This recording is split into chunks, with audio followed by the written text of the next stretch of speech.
민수기 12장 1절에서 8절까지 말씀을 교독합니다. 모세가 구스 여자를 취하였더니 그 구스 여자를 취하였으므로 미리암과 아론이 모세를 비방하니라. 그들이 이르되 여호와께서 모세와만 말씀하셨느냐 우리와도 말씀하지 아니하셨느냐 하며 여호와께서 이 말을 들으셨더라. 이 사람 모세는 온유함이 지면의 모든 사람보다 더하더라. 여호와께서 갑자기 모세와 아론과 미리암에게 이르시되 너희 세 사람은 회막으로 나오라 하시니 그 세 사람이 나아가매 여호와께서 구름 기둥 가운데로부터 강림하사 장막문에 서시고 아론과 미리암을 부르시는지라. 그 두 사람이 나아가매 이르시되 내 말을 들으라. 너희 중에 선지자가 있으면 나 여호와가 환상으로 나를 그에게 알리기도 하고 꿈으로 그와 말하기도 하거니와 내 종 모세와는 그렇지 아니하니 그는 내 온 집에 충성함이라. 그와는 내가 대면하여 명백히 말하고 은밀한 말로 하지 아니하며 그는 또 여호와의 형상을 보거늘 너희가 어찌하여 내 종 모세 비방하기를 두려워하지 아니하느냐. 아멘. 할렐루야. 하나님의 크신 은혜와 평강이 오늘도 변함없이 여러분 가운데 가득 넘치기를 주님의 이름으로 소원합니다. 오늘 말씀은 모세가 구스 여자를 취하였다는 말씀으로 시작을 합니다. 다시 한번 1절을 보면요. 모세가 구스 여자를 취하였더니 그 구스 여자를 취하였으므로 미리암과 아론이 모세를 비방하니라. 그렇죠. 여러분 사실 모세에게 아내가 있었음을 잘 알고 계실 겁니다. 그 이름이 십보라였죠.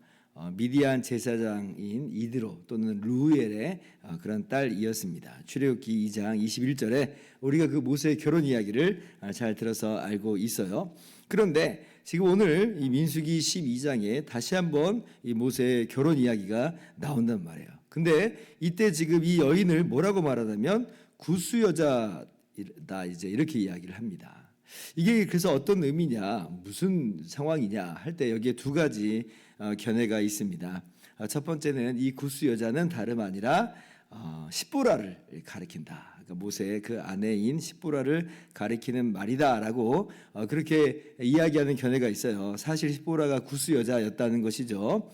그리고 이 구스라고 하는 지명이 오늘날 에티오피아 지역을 의미를 하는데, 근데 좀 더 광범위한 용법으로 사용이 되면 미디안 광야까지도 다 포괄하여서 사용이 되는 용례가 아예 없지가 않는 거예요. 그래서 지금 이 구스 여자는 십보라를 말한다 이제 그렇게 보는 견해가 있습니다. 일리가 있어요. 어쨌거나 십보라가 이스라엘 사람이 아닌 것은 분명한 거죠. 미디안 제사장의 딸이잖아요. 이방 여인입니다. 그런데 이제 또 다른 견해가 있어요. 지금 이때 이 구스 여자의 이름이 전혀 언급되지 않는 거를 볼 때에, 그리고 지금 갑자기 이 모세의 결혼 이야기가 나오는 것을 볼 때에 아마 지금 이때 모세가 정말로 말 그대로 구스 여자와 재혼을 한 것이 아니겠느냐 이렇게 보는 그런 견해도 있습니다. 어쩌면 뭐 십보라가 지금 이제 죽었든지, 그러니까 사별을 했든지, 아니면 지금 모세가 두 번째 지금 아내를 혹시 심지어는 취한 것 아니었겠는가 이렇게 보는 견해예요. 뭐 이럴 수도 있겠습니다. 근데 이제 어쨌거나 핵심은 지금 모세가 이방 여인을 아내로 취했다라고 하는 것이 이제 그 핵심인 것이에요. 그리고 이제 미리암과 아론, 특별히 이제 이 미리암이 바로 이걸 이제 빌미로 해서 모세를 이제 비방을 합니다. 그러니까 지금 이제 미리암이 이제 주도적인 여기서 모습을 취했다라고 하는 소리가 어떻게 알 수가 있냐면, 그 1절에 그 비방하는 주체를 언급할 때 아론보다도 미리암이 먼저 언급이 되죠. 미리암과 아론이 이렇게 이야기를 하고요.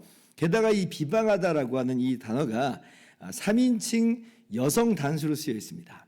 그러니까 히브리어는 남성과 여성을 구별을 합니다. 또 그리고 복수도 아니고 단수로 쓰였어요.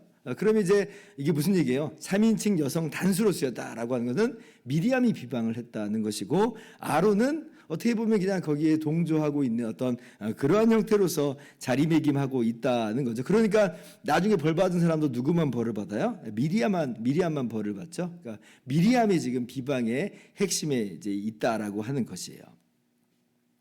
자, 그런데 지금 이 미리암과 아론이 모세를 비방하는데, 그런데 흥미로운 건 뭐냐라고 할 때 이렇게 이방 여인을 취하였다라고 하는 사실로 무엇까지 지금 가지고 나와요?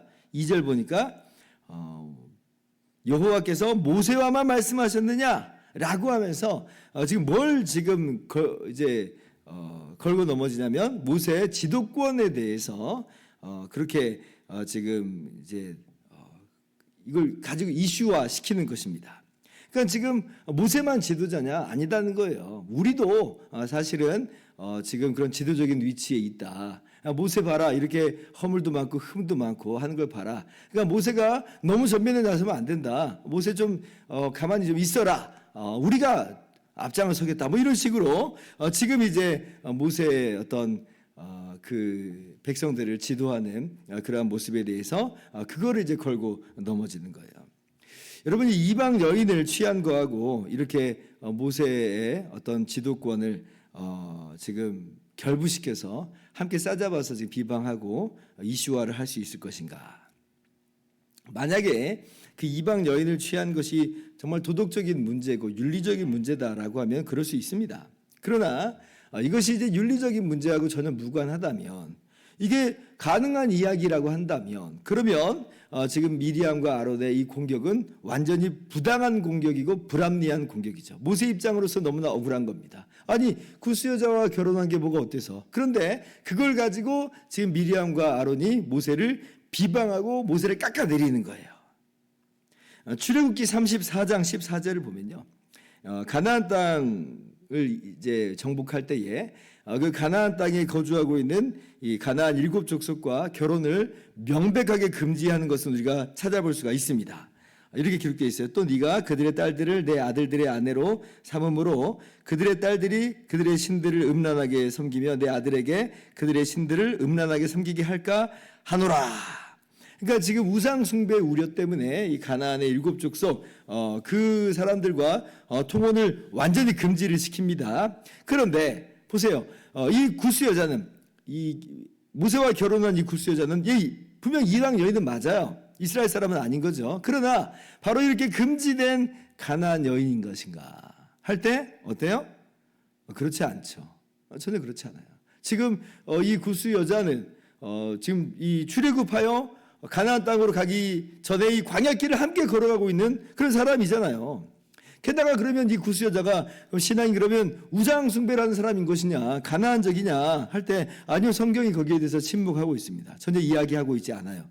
어쩌면 이 모세의 모습을 보면서 우리는 이 여인이 당연히 여호와 신앙을 받아들이는 개종한 사람이라고 하는 것을 우리가 충분히 예상해 볼 수가 있죠.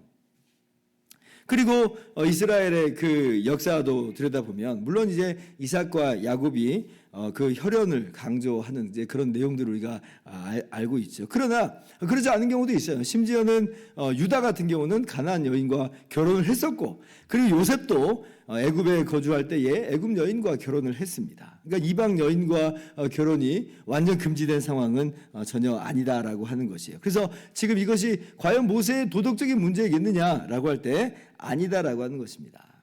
그렇다면 지금 미리암과 아론의 비방은 지금 뭐예요? 이건 구실에 불과한 거죠. 이방 여인과 결혼했다라는 건 구실에 불과하고, 사실은 그들 안에 뭐가 있어요? 모세를 향한 뿌리 깊은, 사실 이전부터 질투의식과 경쟁의식이, 시기심이, 교만이 그 안에 들어가 앉아 있다는 거죠. 모세, 사실 이 가족의 셋째잖아요. 셋째. 제일 위에 사람이 미리암과 아론이에요. 그리고 그 동생이 이 모세입니다. 그리고 모세 같은 경우는 미리암의 어렸을 때 미리암에 의해서 좀 도움을 받은 경우도 있습니다. 심지어는 이 애굽의 공주에 의해서 양육을 받는 그 도구로 쓰임 받은 사람이 또 미리암이었거든요.